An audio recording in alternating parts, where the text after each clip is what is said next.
ओम नमः सिद्धेभ्य। ओम नमः सिद्धेभ्य।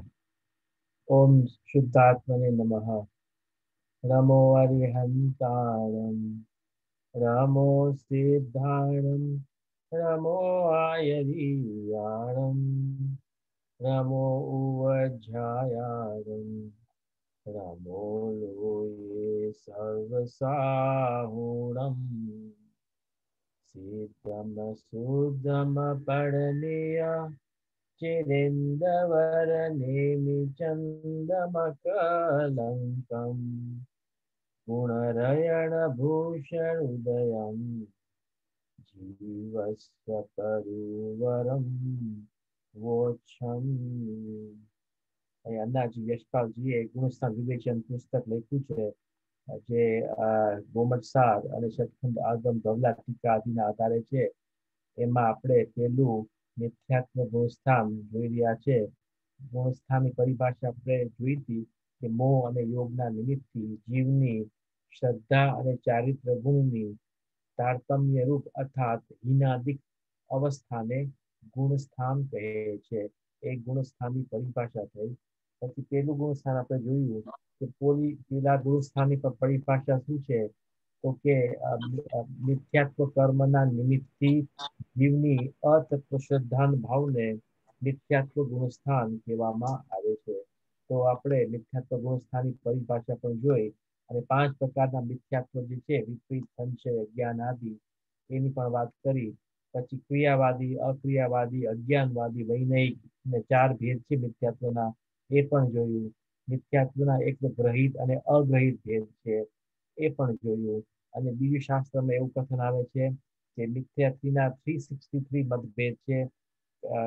ક્રિયાવાદી, અક્રિયાવાદી, અજ્ઞાનવાદી અને વૈનયિક ને પેટાભેદ કરીએ તો એમના 363 ભેદ પણ થઈ જાય છે. અને એમ જોવા જઈએ તો મિથ્યાત્વના અસંખ્યાત લોક પ્રમાણ ભેદ પણ છે, કારણ કે અસંખ્યાત લોક પ્રમાણ જુદી જુદી કલ્પનાઓ છે, એના આધારે એમના અસંખ્યાત લોક પ્રમાણ પણ ભેદ છે. તો આવી રીતે મિથ્યાત્વના ઘણા ઘણા જુદા જુદા ભેદ છે. તો અહીં આપણે પ્રશ્ન સંખ્યા 66 ઉપર આવ્યા છે. મિથ્યાત્વનો શબ્દાર્થ. મિથ્યાત્વ જે શબ્દ છે એનો શબ્દાર્થ શું છે એ આપણે વાંચીશું હવે. મિથ્યાત્વનો શબ્દાર્થ. મિથ્યાત્વ શબ્દનો અર્થ છે વિપરીતતા, અસત્યપણું, શ્રદ્ધા, જ્ઞાન તથા ચારિત્ર ગુણના વિપરીત પરિણમને જ અહીં મિથ્યાત્વ કહ્યું છે. એટલે અહીં મિથ્યાત્વ કહ્યું છે એટલે ભલે મુખ્ય રૂપે તો શ્રદ્ધા ગુણની વિપરીત પર્યાયને મિથ્યાત્વ કહેવામાં આવે છે, છતાં અહીં મોક્ષ માર્ગનું પ્રકરણ છે એટલે ત્રણેય લેવામાં આવે છે. શ્રદ્ધા, જ્ઞાન અને ચારિત્ર ત્રણેયને અહીં લેવામાં આવે છે. એટલે એમ કે છે શ્રદ્ધા, જ્ઞાન તથા ચારિત્ર ગુણના વિપરીત પરિણમને જ અહીં મિથ્યાત્વ કહ્યું છે. એટલે મિથ્યા શ્રદ્ધા, મિથ્યા જ્ઞાન અને મિથ્યા ચારિત્રને જ અહીં મિથ્યાત્વ એક શબ્દમાં કહી દીધું છે. વિપરીત શબ્દનો અર્થ છે ઊંધો, વસ્તુ સ્વરૂપથી વિરુદ્ધ છે. એટલે વસ્તુ સ્વરૂપથી વિરુદ્ધ માનવું એમને મિથ્યાત્વ કહેવામાં આવે છે. પ્રત્યેક આત્મામાં અનંત ગુણ છે, અનંતા ગુણ છે.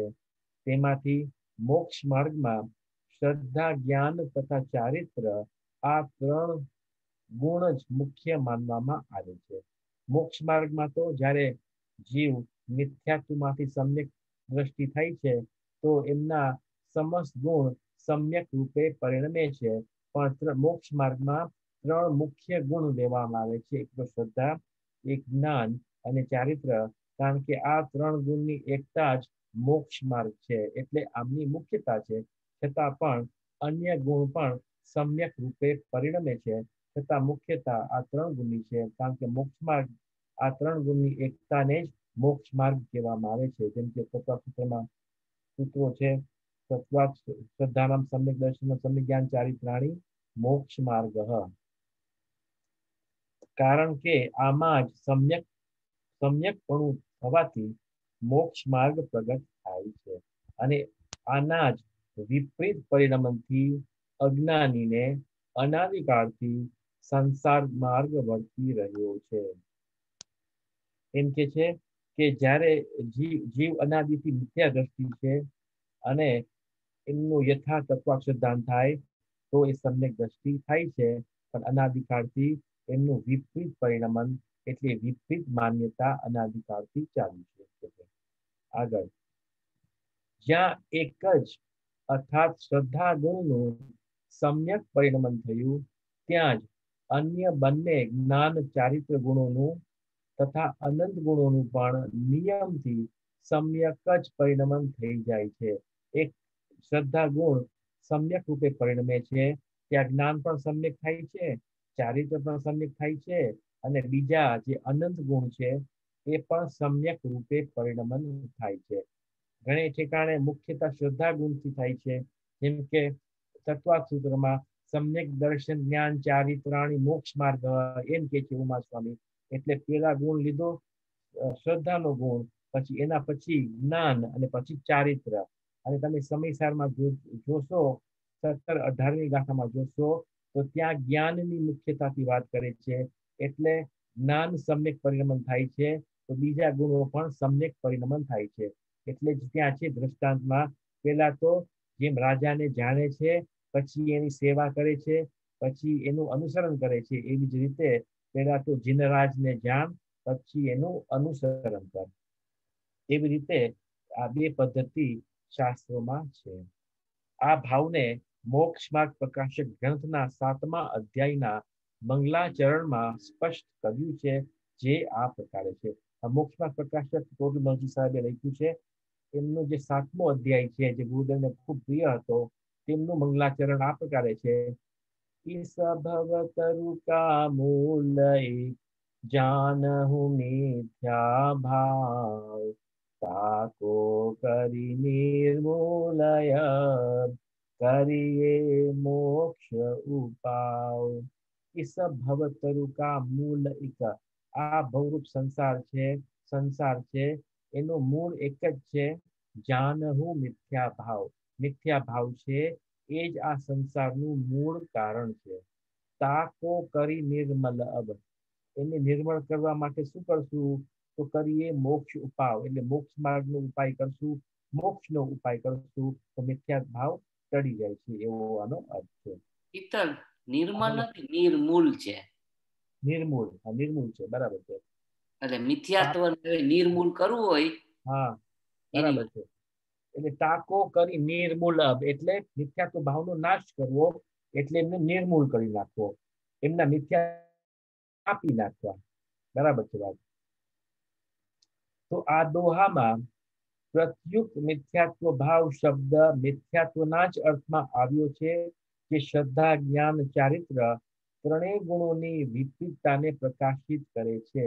એટલે મિથ્યા ભાવ ત્રણેય ગુણ, શ્રદ્ધા જ્ઞાન અને ચારિત્ર ત્રણેય ગુણની વિપરીતતા માટે મિથ્યાત્વ શબ્દ વાપરવામાં આવ્યો છે. તો આ પ્રકારે સમ્યક શબ્દ પર શ્રદ્ધા જ્ઞાન ચારિત્ર ત્રણેય ગુણોના સમ્યક પરિણમનના અર્થમાં જ પ્રયુક્ત થયો છે. એટલે જ્યારે સમ્યક શબ્દ આવે છે ત્યાં સમ્યક દર્શન, સમ્યક જ્ઞાન અને સમ્યક ચારિત્ર એમ ત્રણેય સમજી લેવા. શબ્દ એક જ છે પણ એમાં આ ત્રણ ગુણ ગર્ભિત છે એમ સમજી લેવા. હવે આપણે જો આપણું પ્રકરણ ચાલે છે મિથ્યાત્વ ગુણસ્થાન, તો હવે એમ પ્રશ્ન થાય કે મિથ્યાત્વ ગુણસ્થાનમાં ચારિત્ર શું છે? ચારિત્ર ઘણા પ્રકારના છે, તો મિથ્યાત્વ ગુણસ્થાનમાં કયું ચારિત્ર છે? તો એનો હવે અહીં વિચાર કરવામાં આવે છે. તો ચારિત્ર અપેક્ષાએ વિચાર, એટલે મિથ્યાત્વ ગુણસ્થાનમાં ચારિત્ર અપેક્ષાએ વિચાર. તો મિથ્યાત્વ ગુણસ્થાનમાં જે ચારિત્ર થાય છે એ કયા પ્રકારનું છે, એમનું નામ શું છે, એ આપણે હવે જોઈએ. તો ચારિત્ર અપેક્ષા વિચાર. તો આ પ્રથમ મિથ્યાત્વ ગુણસ્થાનમાં ચારિત્ર ગુણનું પરિણમન નિયમથી વિપરીત જ થાય છે. શ્રદ્ધા વિપરીત હોય તો ચારિત્ર નિયમથી વિપરીત જ હોય. એમ ન બને કે શ્રદ્ધા તો વિપરીત છે પણ ચારિત્ર સમ્યક છે, એમ કોઈ દી નહીં બને. તેથી અહીં મિથ્યા ચારિત્ર જ છે. પેલા ગુણસ્થાનમાં કયું ચારિત્ર છે? તો મિથ્યા ચારિત્ર જ છે. શ્રદ્ધા ગુણના વિપરીત પરિણમનને લીધે જ ચારિત્ર ગુણનું વિપરીત પરિણમન થાય છે. શ્રદ્ધા ગુણ વિપરીત છે તો ચારિત્ર પણ વિપરીત છે. શ્રદ્ધા સમ્યક થાય તો ચારિત્ર પણ સમ્યક થાય. તો આનો અર્થ શ્રદ્ધા ગુણનું વિપરીત પરિણમન નિમિત્ત અને ચારિત્ર ગુણનું વિપરીત પરિણમન નૈમિત્તિક. એટલે ચારિત્ર ગુણની મુખ્યતાથી જોઈએ તો શ્રદ્ધા ગુણ નિમિત્ત છે અને ચારિત્ર ગુણ કેવું છે? નૈમિત્તિક છે, ઉપાદાન છે. શ્રદ્ધા ગુણ નિમિત્ત છે અને ચારિત્ર ગુણ નૈમિત્તિક છે. એટલે શ્રદ્ધા ગુણની અસર ચારિત્ર ગુણમાં પડે છે એટલે એ નિમિત્તિક છે એમ અહીં કહેવામાં આવે છે. તો આ અપેક્ષાથી આ કથન સત્ય હોવા છતાં પણ માત્ર મિથ્યા શ્રદ્ધા એ જ ચારિત્રને મિથ્યા નથી બનાવ્યું. એમ કે છે કે બંને ગુણ ખરેખર તો સ્વતંત્ર છે. શ્રદ્ધા મિથ્યા પરિણમે એટલે ચારિત્ર મિથ્યા પરિણમવું એમ ખરેખર વસ્તુસ્થિતિ નથી.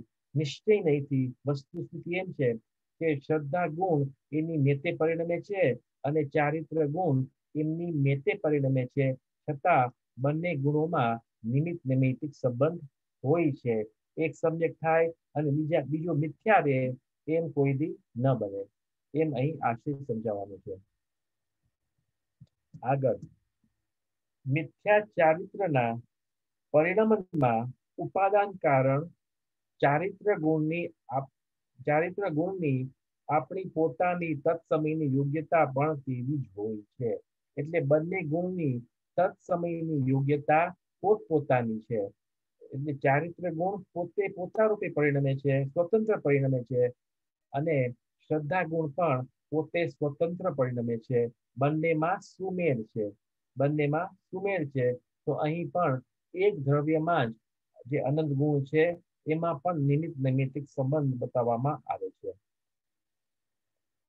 આગળ જેમ કે ચારિત્ર ગુણના સંબંધમાં કહ્યું છે તેમજ જ્ઞાનાદિ સર્વે ગુણોના પરિણમનમાં પણ સમજી લેવું જોઈએ. એટલે એક ગુણ સમ્યક પરિણમે તો બીજા ગુણ પણ બધા સમ્યક પરિણમે છે. 47 શક્તિમાં એક એવી શક્તિ છે કે જે એક ગુણ બીજા બધા ગુણમાં પ્રસરી રહ્યો છે, એનો છાપ છે. જેમ કે જ્ઞાન ગુણ છે તો જ્ઞાન ગુણ બીજા અનંત ગુણો છાપરૂપ છે, બધા ગુણોમાં પ્રસરી રહ્યું છે. જેમ કે શ્રદ્ધા ગુણ છે એ પણ બીજામાં પ્રસરી રહ્યું છે. જેમ કે સત્તા છે તો બધા ગુણ કેવા છે? સત્તામય છે. તો એક ગુણ બધા ગુણમાં પ્રસરી રહ્યું છે એવી પણ જીવમાં એક શક્તિ છે. જીવમાં એવી એક શક્તિ છે. શું છે શક્તિનું નામ? ખ્યાલ છે કોઈને? વિભુત્વ શક્તિ. વિભુત્વ શક્તિ. વિભુત્વ શક્તિ નથી. વિભુત્વ, હા બરાબર, પ્રભુત્વ ને વિભુત્વ બરાબર. વિભુત્વ શક્તિ પેલા પ્રભુત્વ શક્તિ પછી વિભુત્વ શક્તિ. બહુ સરસ. વિભુત્વ શક્તિના કારણે એક ગુણ જે છે એમનું રૂપ બીજા અનંત ગુણોમાં જોવામાં આવે છે. બહુ સરસ. વિભુત્વ શક્તિ. હવે આપણે કાળ અપેક્ષાએ વિચાર, મિથ્યાત્વ ગુણસ્થાન છે એમનો કાળ કેટલો છે એ અપેક્ષાથી હવે વિચાર કરવામાં આવે છે. કાળ અપેક્ષાએ વિચાર. મિથ્યાત્વનો કાળ, આનો અર્થ છે જેટલા સમય સુધી જીવ મિથ્યા દ્રષ્ટિ થતો રહે છે તે મિથ્યાત્વનો કાળ છે. મિથ્યાત્વનો કેટલો કાળ? કે જેટલા કાળ સુધી મિથ્યાત્વ ગુણસ્થાનમાં જીવ રહે છે એટલો એનો કાળ છે. તો જુદી જુદી અપેક્ષાએ અહીં કાળનો વિચાર કર્યો છે. મિથ્યાત્વનો જગન્ય કાળ કેટલો હશે? મિથ્યાત્વનો જગન્ય કાળ કેટલો હશે? મિનિમમ કાળ કેટલો હશે? અંતર્મુળ. અંતર્મુળ કેવી રીતે છે એની અહીં વ્યાખ્યા છે. જો જગન્ય કાળ, મિથ્યાત્વનો જગન્ય કાળ અંતર્મુળ ક્યારે થઈ શકે? અંતર્મુહૂર્ત એટલે એક મુહૂર્તની અંદર એને અંતર્મુહૂર્ત કહેવામાં આવે છે. એક મુહૂર્ત એટલે 2 ઘડીને એક મુહૂર્ત કહેવામાં આવે છે. એક ઘડી એટલે 24 મિનિટ. તો એક મુહૂર્ત એટલે 48 મિનિટ. તો 48 મિનિટની અંદર જે કાળ છે એને અંતર્મુહૂર્ત કહેવામાં આવે છે. તો એમ કે છે કે મિથ્યાત્વનો જગન્ય કાળ અંતર્મુહૂર્ત ત્યારે થઈ શકે છે જ્યારે કોઈ સમ્યક દ્રષ્ટિ સમ્યક્ત્વથી ચ્યુત થઈને મિથ્યાત્વી થઈ જાય છે અને અંતર્મૂળ કાળ સુધી મિથ્યાત્વ પરિણમનની સાથે જીવન વિતાવી ફરીથી સમ્યક દ્રષ્ટિ થઈ જાય છે. તો આ અંતર્મૂળ કાળને મિથ્યાત્વ ગુણસ્થાનનો જગન્ય કાળ કહે છે. શું કહે છે કે મિથ્યા દ્રષ્ટિનો આ જગન્ય અંતર્મુખ કાળ ક્યારે થાય છે? તો કોઈ જીવ સમ્યક દ્રષ્ટિ હતો, બરાબર? કોઈ જીવ સમ્યક દ્રષ્ટિ હતો, પછી એમના પુરુષાર્થની હીનતાથી પોતાના પુરુષાર્થની હીનતાથી એ સમ્યક દ્રષ્ટિથી વિમુખ થાય છે, ત્યાંથી પડે છે, એનું પતન થાય છે અને એ જીવ મિથ્યાત્વ ગુણસ્થાનમાં પહોંચે છે. મિથ્યાત્વ ગુણસ્થાનમાં અંતર્મૂળ કાળ પોતે ત્યાં રહે છે અને પાછો ફરીથી એ જીવ સમ્યક દ્રષ્ટિ થઈ જાય છે. તો એ મિથ્યાત્વનો અંતર્મૂળ કાળ ત્યાં કહેવામાં આવે છે. પહેલા તો એ સમ્યક દ્રષ્ટિ હતો, પછી નીચે પડ્યો, મિથ્યાત્વ ગુણસ્થાનમાં પડ્યો, મિથ્યાત્વ ગુણસ્થાનમાં એક અંતર્મૂળ કાળ સુધી રહ્યો અને પછી ઉપરના ગુણસ્થાનોમાં ક્યાંય પણ જાય છે. તો એવી રીતે મિથ્યાત્વનો કાળ મિનિમમ કેટલો છે? તો એક અંતર્મૂળ છે. ધવલા શાસ્ત્ર જે છે, વીરસેન સ્વામી રચિત ધવલા શાસ્ત્ર, એમાં જે ચોથી પુસ્તક છે, એમાં કાલ અનુગમ છે. ત્યાં એમ સમજાવવામાં આવે છે કે મિથ્યાત્વનો આ જગન્ય કાળ ક્યારે બને કે જીવ ઘણીવાર સમ્યક્ત્વથી મિથ્યાત્વ સમ્યક્ત્વ એમ ઘણીવાર કરે છે, ત્યારે આ જગન્ય અંતર્મૂળ કાળ આવે છે. એમ વીરસેન સ્વામીએ ધવલા શાસ્ત્ર ધવલા ટીકામાં ખુલાસો કર્યો છે. એટલે ઘણી વાર જે ઉપરથી નીચે પડે છે, નીચેથી પાછું ઉપર જાય છે, પાછું નીચે પડે છે, એમને આ જગન્ય અંતર્મૂળ કાળ લાગુ પડે છે. કારણ કે અંતર્મૂળના ઘણા પ્રકાર હોય છે. એટલે કોઈક મિથ્યાત્વમાં અંતર્મૂળ લાંબો કાળ સુધી હોય, પણ આપણે અહીં જગન્ય કાળ લીધો છે. એટલે અંતર્મૂળમાં એમની રેન્જ હોય છે. તો મિનિમમ અંતર્મૂળ કાળ જે છે તેનો ખુલાસો વીરસેન સ્વામીએ ધવલા શાસ્ત્રમાં કર્યો છે. શીતલ, હા બોલો. શીતલ, હા બોલો. આમ આપણે ઘણી વખત વાત નથી કરતા, આમ ભાવલિંગી મુનિ હોય હા ને આપણે એમને નમસ્કાર કરતા હોય ને એ મિથ્યા દ્રષ્ટિ થઈ જાય, હા તો આપણને તો ખબર ના પડે. તો અંતમુહૂર્ત સુધી જો એ રીએ તો ઘણો ટાઈમ થઈ ગયો ને. જો આ 48 મિનિટ્સનો લાંબો અંતમુહૂર્ત એનાથી ઓછો લઈએ તો ઘણો ટાઈમ સુધી એ રીએ ને મિથ્યાત્વમાં. એટલે એવું જરૂરી નથી, કારણ કે અંતર્મુખના ઘણા પ્રકાર છે. તમે એ મને 5 સેકન્ડ ને પણ અંતર્મુખ કયો, 2 એ મને સેકન્ડ પણ અંતર્મુખ કયો. તમે તો નમસ્કાર કરો છો, તમારી નમસ્કાર ક્રિયા પૈતી નથી, ત્યાં તો એ સમ્યકમાંથી મિથ્યાત્વમાં આવી ગયા, પાછા મિથ્યાત્વમાં પાછું સાત્મક ગુણસ્થાનમાં ચડી ગયા. એટલે એવું પણ બને, તમે તો નમસ્કાર કરતા રહ્યા, તમે 3 વાર નમસ્કાર તો હજી નથી કર્યા, ત્યાં તો નીચે ઉતરીને પાછા પૂછી ગયા 7મા 6મા. એવું પણ બને ને. અહીંયા જે જગન્ય કાળ કે છે એનો આટલો ટાઈમ કીધો ને, જગન્ય અંતર્મૂળ કાળ છે. એટલે અંતર્મૂળ 2 સેકન્ડ પણ હોઈ શકે. હા, એના બધા ભેદ. ઓકે, હા, બધા ઘણા ભેદ હોય, પણ કેટલો અંતર્મૂળ છે એવો ખુલાસો નથી કર્યો, પણ આપણે અનુમાન કરી શકીએ છીએ કે બહુ નાનો કાળ હોય છે, બહુ નાનો કાળ હોય છે. કારણ કે નીચે પડે છે તો પુરુષાર્થ કરી પાછા ઉપરના ગુણસ્થાનો પર આરોહણ કરી જાય છે. બરાબર. નાનો કાળ છે, એવું જરૂરી નથી કે અંતર્મૂળ એટલે 40 - 1 સમય જે ઉત્કૃષ્ટ અંતર્મૂળ કાળ છે એટલો જોવો જોઈએ એવું જરૂરી નથી. આ તો નાનો અંતર્મૂળ હશે એમ, કારણ કે જગન્ય કાળ લેવામાં આવે છે.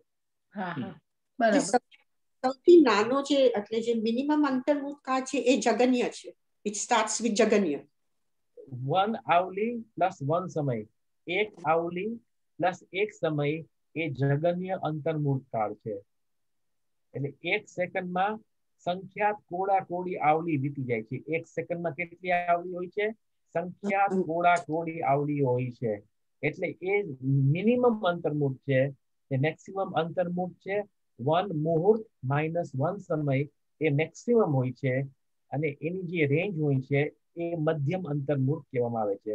તો અહીં મિથ્યાત્વનો જગન્ય કાળ અંતર્મૂળ છે, એટલે આપણે અનુમાન કરી શકીએ કે એ તો મિનિમમ પણ ન હોય, મેક્સિમમ પણ ન હોય, પણ મધ્યમ અંતર્મૂળ કાળ એ જગન્ય મિથ્યાત્વનો કાળ આપણે અનુમાન એમ કરી શકીએ છીએ. આ વાત ખ્યાલ આવી? એની પણ રેન્જ છે ને, આજે અંતર્મૂળ કાળ એની રેન્જ મધ્યમ હોઈ શકે, minimum to maximum. Minimum to minimum પણ ન હોય, મેક્સિમમ પણ ન હોય, એટલે કે વચલો કાળ હશે મધ્યમ, કે જે જગન્ય કાળ સુધી, એટલે આટલા કાળ સુધી મિથ્યાત્વમાં તો રહેવું જ પડે. એવું કોઈ દી ન બને કે જીવ સમ્યક દ્રષ્ટિ હતો અને નીચે પડ્યો, મિથ્યાત્વ ગુણસ્થાનમાં પહોંચ્યો, એક સમયમાં ત્યાં રહ્યો અને ઉપર વહી ગયો પાછું, એવું કોઈ દી નહીં બને. એક સમય, કાં તો 2 સમય, કાં તો 3 સમય, કાં તો સંખ્યાત સમય, એવું નહીં બને કોઈ દી. મિનિમમ અંતર્મૂળ કાળ એ મિથ્યાત્વી રહેશે, પછી જ એ ઉપર જઈ શકશે. એનું કારણ શું છે? કારણ કે મિથ્યાત્વમાંથી પાછું સમ્યક્ત્વ પ્રાપ્ત કરવું એ પુરુષાર્થ માંગે છે, અને એ પુરુષાર્થ માટે અંતર્મૂળ કાળ તો જરૂરી છે. આ વાત સમજમાં આવી? હા તો બોલો. ફરીથી એકવાર સમજાવો. મિથ્યાત્વમાંથી. હા, જો એ માનો કોઈ જીવ સમ્યક દ્રષ્ટિ છે, બરાબર? સમ્યક દ્રષ્ટિ છે, પછી એમની શ્રદ્ધામાં વિપરીતતા આવી, 12માં મિથ્યાત્વ કર્મનો ઉદય આવ્યો, તો એ જીવ સમ્યક દ્રષ્ટિથી મિથ્યાત્વ ગુણસ્થાનમાં પહોંચ્યો, બરાબર? મિથ્યાત્વ ગુણસ્થાનમાં પહોંચે છે તો એ અંતર્મૂળ કાળ તો ત્યાં રહેશે અને પછી ચોથામાં જશે. એવું નહીં બને કે એ મિથ્યાત્વમાં આવ્યો, એક સમય મિથ્યાત્વમાં રહ્યો અને પછી સમ્યક દ્રષ્ટિ થઈ ગયો, એવું કોઈ દી નહીં બને. કારણ કે જગન્ય કાળ અંતર્મુહૂર્ત જ છે. એનું કારણ એ છે કે એ મિથ્યાત્વમાં આવ્યો અને પાછું મિથ્યાત્વમાંથી સમ્યક્ત્વમાં જવું છે, તો અંતર્મુહૂર્ત કાળ એમને પુરુષાર્થ કરવો લાગશે એમ. કારણ કે મિથ્યાત્વમાંથી સમ્યક્ત્વ પ્રાપ્ત કરવું તો વિશુદ્ધિ જોઈએ, આદિ, એટલે એમનો પુરુષાર્થ અંતર્મુહૂર્ત કાળ સુધી એ પુરુષાર્થ કરી અને સમ્યક્ત્વ પાછું પ્રાપ્ત કરશે, તો એટલું અંતર્મુહૂર્ત કાળ એમને લાગશે. એટલે મિનિમમ કાળ છે મિથ્યાત્વનો એક અંતર્મુહૂર્ત એમ. ઘણી વાત છે. ફરીથી વાંચી જો. જ્યારે કોઈ સમ્યક દ્રષ્ટિ સમ્યક્ત્વથી ચ્યુત થઈને મિથ્યાત્વી થઈ જાય છે અને અંતર્મુહૂર્ત કાળ સુધી મિથ્યાત્વ પરિણામની સાથે જીવન વિતાવી ફરીથી સમ્યક દ્રષ્ટિ થઈ જાય છે, તો આ અંતર્મુહૂર્ત કાળને મિથ્યાત્વ ગુણસ્થાનનો જગન્ય કાળ કહે છે. પડી સમજ? આગળ તો આ જગન્ય કાળ થયો મિથ્યાત્વનો. મિથ્યાત્વનો જગન્ય કાળ કોને હશે? કે જે સાદી મિથ્યા દ્રષ્ટિ છે એને હશે, કે અનાદિ મિથ્યા દ્રષ્ટિને હશે? સાદી મિથ્યા દ્રષ્ટિ, કે જે સમ્યક દ્રષ્ટિ છે એ પાછો મિથ્યાત્વમાં આવે છે, એને જ આ લાગુ પડે. અનાદિને જગન્ય કાળ કેવી રીતે લાગુ પડે? એનો અનાદિકાળ આટલું લાંબુ મિથ્યાત્વ ચાલે છે. સૌથી ઓછું મિથ્યાત્વ કોને જ આવશે? તો સમ્યક દ્રષ્ટિ જે નીચે પતન થાય છે એમને આ લાગુ પડે છે. શીતળાનો મતલબ એમ છે ને કે આ અંતર્મુહૂર્ત જે છે જગન્ય મિથ્યાત્વનો કાળ છે, અને અર્થ પૂતગલ પરાવર્તન છે એ મધ્યમ, અને અનાદિકાળનો જે મિથ્યા દ્રષ્ટિ છે એ તો લાંબા કાળનો જે થઈ ગયો. હા, એટલે જુદી જુદી અપેક્ષાઓ આવશે. આપણે વિચારીએ, જુદી જુદી અપેક્ષાઓ આવશે નીચે, એક પછી એક જોઈએ આપણે. આ ગુણસ્થાનમાં કોઈ જીવ 1, 2 આદિ સમયથી લઈને સંખ્યાત અસંખ્યાત સમય સુધી રહેતો જ નથી. જો મિથ્યાત્વમાં આવ્યો છે તો તેને ઓછામાં ઓછો એક અંતર્મુહૂર્ત કાળ સુધી રહેવું અનિવાર્ય છે. અનિવાર્ય એટલે કમ્પલસરી છે. ઉપરના ગુણસ્થાનોમાંથી નીચે આવ્યો છે તો એક અંતર્મુહૂર્ત કાળ ત્યાં રહેવું કમ્પલસરી છે, કારણ કે એને એટલો કાળ પાછો પુરુષાર્થ કરી અને ઉપર જવા માટે માગે છે. એટલે કારણ કે મિથ્યાત્વથી છૂટીને ફરીથી સમ્યક્ત્વ પ્રાપ્ત કરવામાં ઓછામાં ઓછો એક અંતર્મુહૂર્ત કાળનો પુરુષાર્થ આવશ્યક છે. ખુલાસો આગળ હવે એનો ઉત્કૃષ્ટ કાળ કેટલો છે મિથ્યાત્વનો? અર્થપૂતગલ પરાવર્તનમાં થોડુંક ઓછું. નહીં, મિથ્યાત્વનો ઉત્કૃષ્ટ કાળ. અચ્છા, મિથ્યાત્વનો ઉત્કૃષ્ટ કાળ. હા, મિથ્યાત્વનો ઉત્કૃષ્ટ કાળ કેટલો છે? અનાદિ અનંત. હા, અનાદિ અનંત. હા, ઉત્કૃષ્ટ કાળ, સાદી મિથ્યા દ્રષ્ટિનો ઉત્કૃષ્ટ કાળ કેટલો? એ અર્થપૂતગલ પરાવર્તન થોડુંક ઓછું. એનો અર્થપૂતગલ પરાવર્તન, બરાબર. એનો અર્થપૂતગલ પરાવર્તન, એનો તે જ ખુલાસો છે.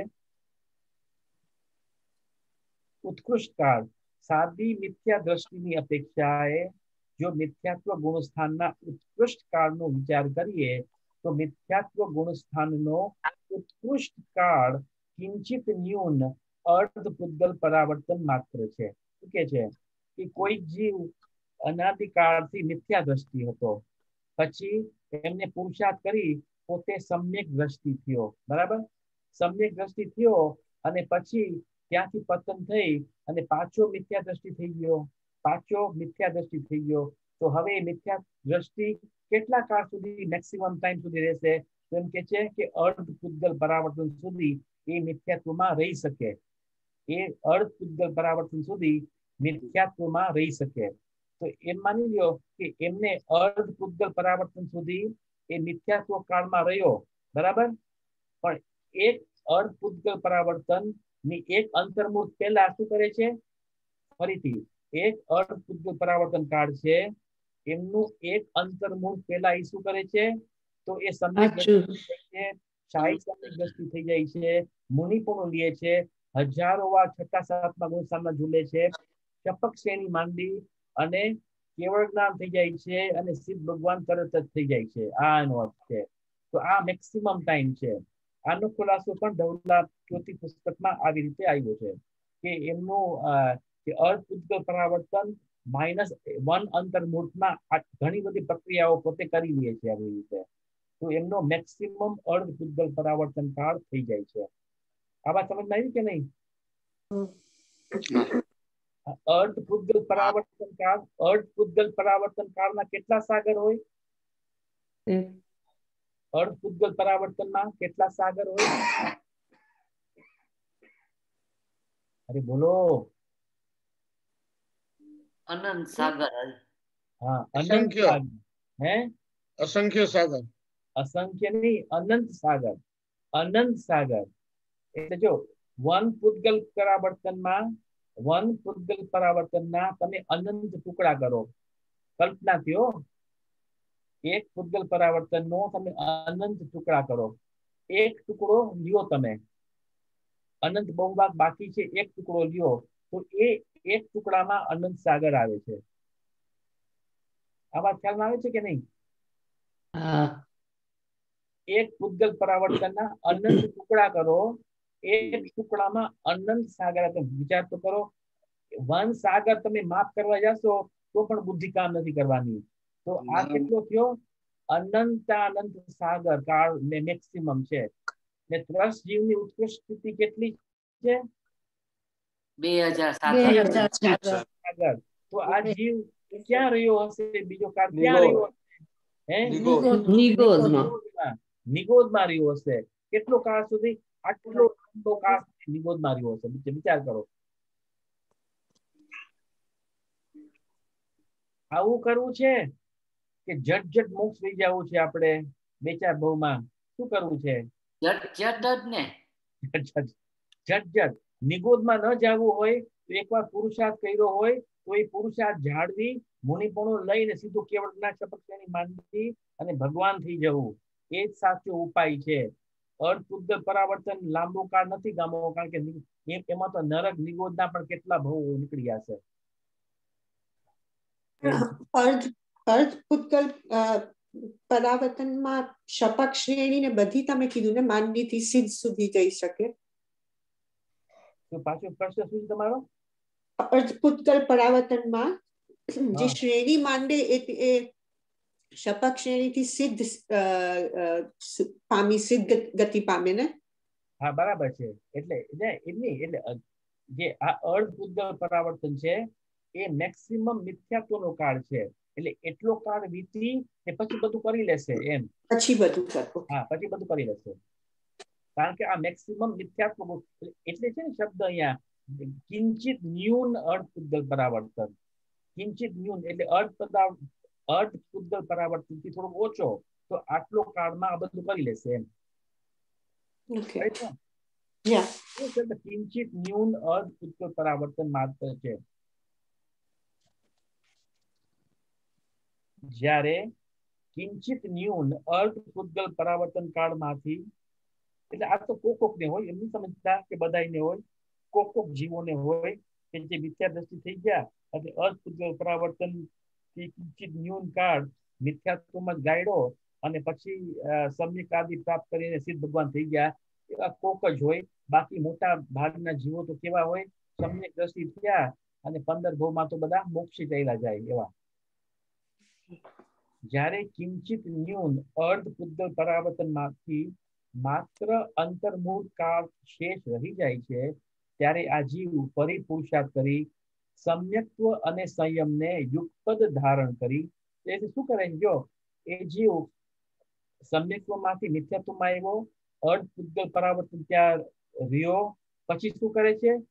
પછી એ સમ્યક્ત્વ અને સંયમને યુગપદ ધારણ કરે છે.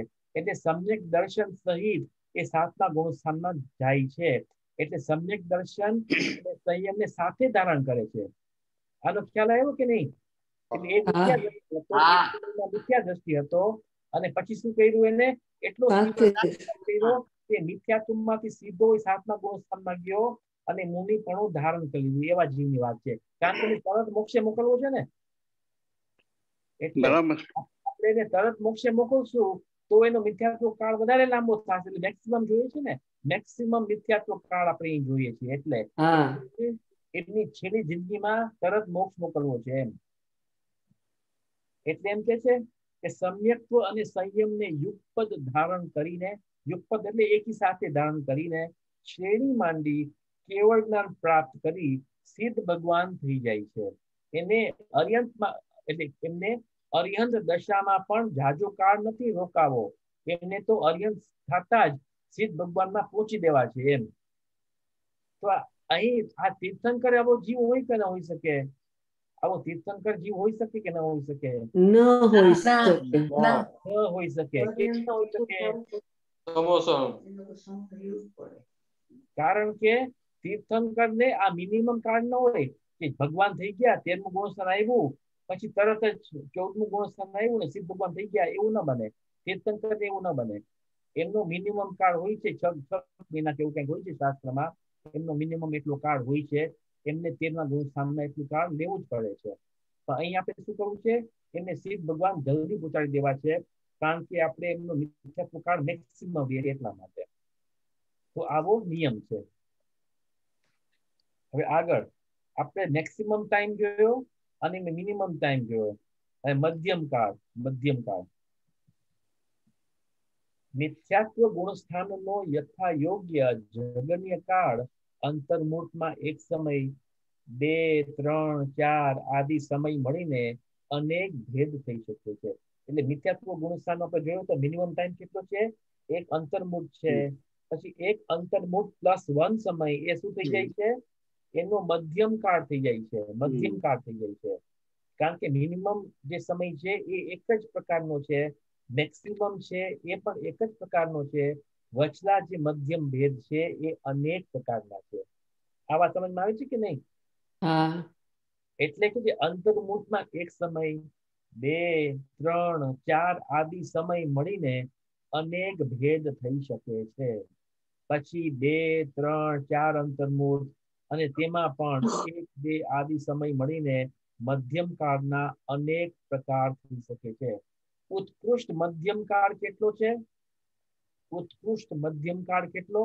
અંતર્મુહૂર્ત -2 સમય ને -1 સમય. નહીં. કિંચિત ન્યૂન અર્ધ પૂતગલ પરાવર્તન -1 સમય. -1 સમય. હા, કિંચિત ન્યૂન અર્ધ પૂતગલ પરાવર્તન -1 સમય. આ શું છે? મધ્યમ કાળનો ઉત્કૃષ્ટ ભેદ છે, ઉત્કૃષ્ટ ભેદ છે. અને મધ્યમ કાળનો જગન્ય ભેદ કેટલો છે?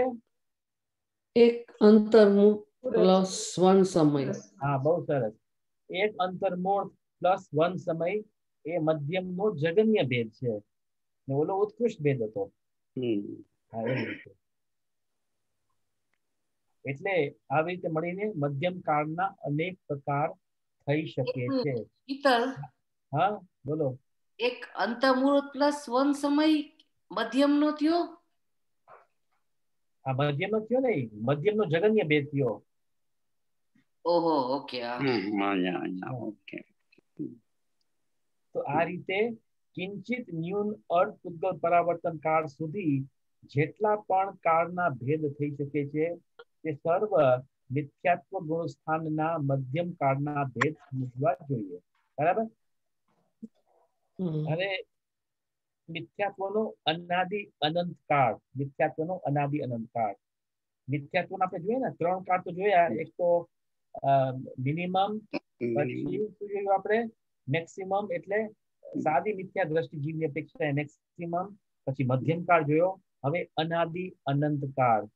મનુભાઈ તમે પૂછો છો, આપણે આમાં છે કે નહીં? આપણે અનાદિ અનંત કાળમાં હશું કે નહીં હોઈએ? સમ્યક દ્રષ્ટિ નથી એટલે તો હશું. એમની આપણે છશું કે નહીં આમાં અનાદિ અનંત કાળમાં? ના ના, સાદીમાં. હવે સાદીમાં. હા, બહુ સરસ. ના હોઈ શકે, ના હોઈ શકે. હવે વિચારવાનું જ નહીં. હા, તમે પાડશો, હા પાડશો, હું માનવા તૈયાર નથી, હું નહીં માનું. કેમ નહીં માનું? સમયસાર ને સાંભળે છે એટલે. હા, બહુ સરસ, બહુ સરસ. એને કે છે અનાદિ અનંત કાળ. આ કોને હોય છે? તો અભવ્ય જીવના મિથ્યાત્વ ભાવનો ક્યારેય નાશ જ થઈ શકતો નથી. જે અભવ્ય જીવ છે એમનો મિથ્યાત્વનો કાળ કેવો છે? તો અનાદિ અનંત કાળ છે. અભવ્ય જીવના મિથ્યાત્વ ભાવનો ક્યારેય નાશ જ નથી થઈ શકતો. માટે અભવ્યોની અપેક્ષાથી મિથ્યાત્વ ગુણસ્થાનનો કાળ અનાદિ અનંત છે. એટલે જો બહુ બીવું નહીં, કારણ કે અભવ્ય જીવ સંસારમાં બહુ થોડાક છે, બહુ થોડાક છે. પૂરી જેટલી નોન વર્લ્ડ છે ને, આ 7 કોન્ટિનેન્ટ્સ છે કે 5 ઓશન્સ છે, જેટલી નોન વર્લ્ડ છે એમાંથી તમને 2-4 નીકળે તો એ સારું, એમ તો એ બહુ વધી ગયું. એટલે એટલા મિથ્યાત્વ, એટલે અભવી જીવ બહુ ઓછા છે જગતમાં.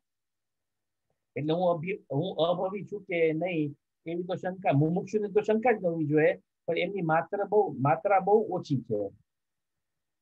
બીજા કોણ છે જે અનાદિ અનંત કાળ વાળા છે? બીજા કોણ છે અભવ્ય સિવાય? અભવ્ય સિવાય બીજા કોણ છે? અભવ્ય જે પુરુષાર્થ નહીં કરે ઈ દુર્ભવી. હા, દુરાનુભવી. દુરાનુભવી. હા, ઈ છે, બરાબર છે. એ જો એ વાત છે. અનેક ભવ્ય જીવોની અપેક્ષાથી પણ મિથ્યાત્વ ગુણસ્થાનનો કાળ અનાદિ અનંત છે. તમે ભવ્ય છો છતાં પણ નિજ પુરુષાર્થ નહીં કરો અને તમારો મોક્ષ દૂર હશે તો પણ તમે કેવા છો? અભવી સમાન જ છો. એટલે તમે ભવ્ય છો એનો કાંઈ તમને લાભ ન મળ્યો એવું છે. જો પાછું વાંચીએ, અનેક ભવ્ય જીવોની અપેક્ષાથી પણ મિથ્યાત્વ ગુણસ્થાનનો કાળ અનાદિ અનંત છે. અનાદિ કાળથી પણ ભવ્ય જીવોને પણ મિથ્યાત્વ ગુણસ્થાન છે અને ભવ્યોથી પણ ક્યારેય સંસાર ખાલી નહીં થાય. આ અપેક્ષાથી મિથ્યાત્વનો કાળ અનંત કહેવાનો કે અનંત કહેવો આગમ સંમત છે. એટલે તમે અનંત કાળ ફ્યુચરમાં જાઓ, વર્તમાનથી અનંત કાળ ફ્યુચરમાં જાઓ, અનંત કાળ ફ્યુચરમાં જાઓ, તો ત્યારે ભવિ જીવ હશે કે નહીં હોય? હશે કે નહીં હોય? હશે. પછી એના પછી તમે અનંત કાળ આગળ જાઓ તો ભવિ જીવ હશે કે નહીં હોય? એના કરતા પણ આગળ જયા કરો, હશે કે નહીં હોય? એનો અર્થ શું થયો? કે ભવિ છે એ પણ કાયમ સંસારમાં રહેવાના જ છે. આ સંસાર ભવિ જીવોથી ક્યારેક ખાલી નહીં થાય, એનો અર્થ છે. આગળ જો એનો ખુલાસો. પ્રશ્ન 10. ભવ્ય જીવોના એની પાછળ કારણ શું, શા માટે? તો પુરુષાર્થ નથી કરતો એટલા કારણે. નહીં, અનંત કાળ સુધીમાં અનંત જે શાશ્વત તીર્થંકરો જે છે એ રહેવાના છે.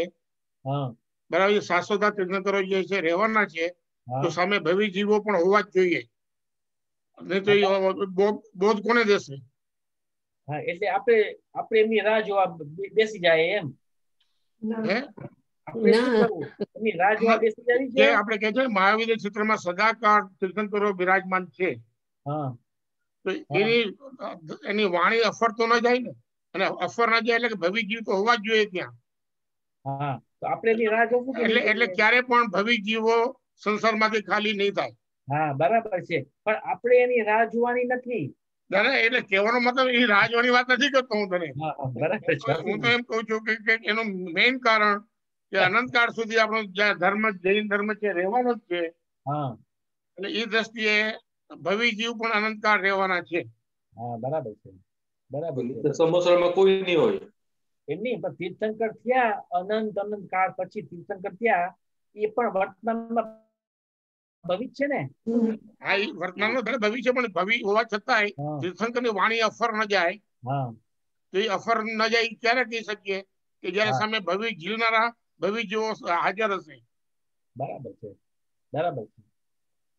પ્રશ્ન, ભવ્ય જીવોના મિથ્યાત્વનો કાળ અનંત કેવી રીતે? પ્રશ્ન, આગમ અનુસાર આ સંસાર ક્યારેય ભવ્ય જીવોથી રહિત નથી થતો, તેથી અનેક ભવ્ય જીવોની અપેક્ષાએ મિથ્યાત્વનો કાળ અનાદિ અનંત સિદ્ધ થાય છે.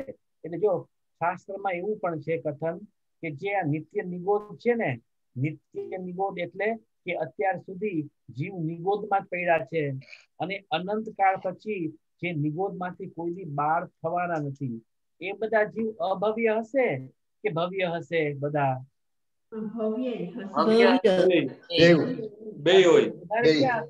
વધારે ક્યાં હશે? ભવ્ય હશે. તો તમે પ્રશ્ન કરી શકો ને, એ નિગોદમાં તો અત્યાર સુધી નીકળ્યા નથી, અને નિગોદમાંથી કોઈ દી બહાર નીકળવાના જ નથી, પણ છતાં જે ભવ્ય છે, પછી શું કામનું ભવ્યત્વ? એ અભવ્ય સમાન જ છે એમ. ફરી સમજ એમ. આગળ બાકી એક અપેક્ષા એ આ પણ છે કે દૂરાનું દૂર ભવ્ય અભવ્યની સમાન જ હોય છે. તેઓને ક્યારેય મોક્ષ કે મોક્ષ માર્ગ પ્રાપ્ત થતો જ નથી. દૂરાનું ભવ્ય હોય છે એટલે સિમંદર ભગવાનની વાણીમાં આવે કે તું ભવ્ય છો, તો રાજી થવું કે ના રાજી થવું? રાજી થવું કે ના રાજી થવું? મોટામાં મોટું માન ઈ છે શું કે સિમંદર ભગવાનની વાણીમાં આવે કે હું ભવ્ય છું. હા, પણ એ ખબર નથી ને કે હું ભવ્ય એટલે નિકટ ભવ્ય છે કે દૂરાનું ભવ્ય છું? દૂરાનું ભવ્ય છું તો શું કામનું? વાણી સાંભળીએ એટલે ભવ્ય નિકટ એવું નથી કાંઈ. એમની વાણી તો અનંતવાર તીર્થંકરના સમોસરમાં જઈ આવ્યો છે, કોરાઈને કોરો જ્યાંથી નીકળી ગયો છે, અનંતવાર દ્રવ્યલિંગી મુનિરાજ થયો છે, 11 રંગનો પાઠી થઈ ગયો છે, છતાં કોરોનો કોરો. એવું કઈ નથી કે ભગવાન મળી ગયા એટલે છૂટી ગયા, એવું થોડું છે. પુરુષાર્થ. હા, પુરુષાર્થ ઉપર છે. એ બીજી એક અપેક્ષા આ પણ છે કે દૂરાનું દૂર ભવ્ય અભવ્યની સમાન જ હોય છે. તેઓને ક્યારેય મોક્ષ કે મોક્ષ માર્ગ પ્રાપ્ત થતો જ નથી, માટે પણ મિથ્યાત્વ ગુણસ્થાનનો કાળ અનાદિ અનંત સિદ્ધ થાય છે. શાસ્ત્રમાં એવું પણ કથન છે કે સોનું ઘણું જે ખાણમાં છે, કોઈની બહાર જ નથી આવતું, એ સોનાની શું કિંમત? સોનાની શું કિંમત? પછી એ ખાણમાં જ પડી છે, બહાર જ નથી આવતી, તો એવું છે. તો એમ કે છે. પછી બીજો છે અનાદિ શાંત કાળ. આ કોને હશે અનાદિ શાંત કાળ? શિવ ભગવાન. પ્રથમ ઉપશમ સમ્યક્ત્વ પામે. માત્ર શિવ ભગવાન ને કે સંસારીને પણ હોય? આ સંસારીને. હા, સંસારીને પણ હોઈ શકે. કેમ કે આપણે શું જોઈએ છે? મિથ્યાત્વનો કાળ જોઈએ છે ને, મિથ્યાત્વનો અનાદિ શાંત કાળ. એટલે જીવ જ્યારે ચોથા ગુણસ્થાન પ્રાપ્ત કરે છે તો અનાદિકાળ શાંત કાળ થઈ ગયો એનો. બરાબર છે એ વાંચી લે આ પેરેગ્રાફ. એક ભવ્ય જીવની અપેક્ષાએ કાળ અનાદિ શાંત છે. આનો અર્થ કોઈ ભવ્ય જીવ અનાદિથી મિથ્યાત્વ ગુણસ્થાનમાં રહે છે. આ અપેક્ષાથી ભવ્ય જીવના મિથ્યાત્વનો કાળ અનાદિ થઈ ગયો. બરાબર, જીવ અનાદિથી મિથ્યાત્વ છે એટલે અનાદિ મિથ્યાત્વ કાળ. હવે તે ભવ્ય જીવ જ્યારે પોતાના નિજ શુદ્ધાત્માનો આશ્રય કરી સમ્યક્તિ થાય છે ત્યારે તેના મિથ્યાત્વનો નિશ્ચિત જ નાશ થઈ જાય છે. આ અપેક્ષાથી ભવ્ય જીવના મિથ્યાત્વનો કાળ શાંત થઈ ગયો એટલે મિથ્યાત્વનો અંત આવી ગયો. કારણ કે પુરુષાર્થ કરીને પોતે સમ્યક દ્રષ્ટિ થઈ ગયો એટલે અનાદિ શાંત કાળ થઈ ગયો. તો આ રીતે એક ભવ્ય જીવનો મિથ્યાત્વનો કાળ અનાદિ શાંત સિદ્ધ થઈ ગયો. બરાબર, હવે આ ખાલી વાંચી જાય. સાદી શાંત આપણે સહેલું છે, પછી પૂરું કરીએ. સાદી શાંત કોને હશે? સાદી શાંત કાળ, મિથ્યા દ્રષ્ટિને સાદી શાંત કાળ. એ વાંચીએ. જો સૂક્ષ્મતાથી વિચાર કરીએ તો પ્રત્યેક પર્યાયનો કાળ એક સમયનો જ હોય છે. આ તો વાત બરાબર છે ને? આ અપેક્ષાથી મિથ્યાત્વ પરિણામ સમયે સમયે બદલતા જ રહે છે. હર સમયે મિથ્યાત્વ કેવું છે? નવું છે. તો આ દ્રષ્ટિથી પર્યાય અપેક્ષા અર્થાત સૂક્ષ્મ રુજુસૂત્ર નયની અપેક્ષાએ મિથ્યાત્વ પરિણામનો કાળ એક સમય જ છે. સૂક્ષ્મ રુજુસૂત્ર નય કોને કહે છે? તો એક સમયને જે ગ્રહણ કરે છે, એક સમયને જે નય ગ્રહણ કરે છે એને સૂક્ષ્મ રુજુસૂત્ર નય કહેવામાં આવે છે. જેમ સાત નય છે ને, નયગમ આદિ સાત નય છે, એમાં એક સૂક્ષ્મ રુજુસૂત્ર નય આવે છે જે એક સમયને ગ્રહણ કરે છે. તો પર્યાય તો બદલે છે એટલે મિથ્યાત્વ પણ બદલે છે. એ અપેક્ષા એ સાદી શાંત કાળ છે. અને બીજી અપેક્ષા માટે મિથ્યાત્વ પરિણામ સાદી શાંત પણ છે. બીજી અપેક્ષા એ સાદી શાંત કેવી રીતે હોઈ શકે? સાદી શાંત કેવી રીતે હોઈ શકે?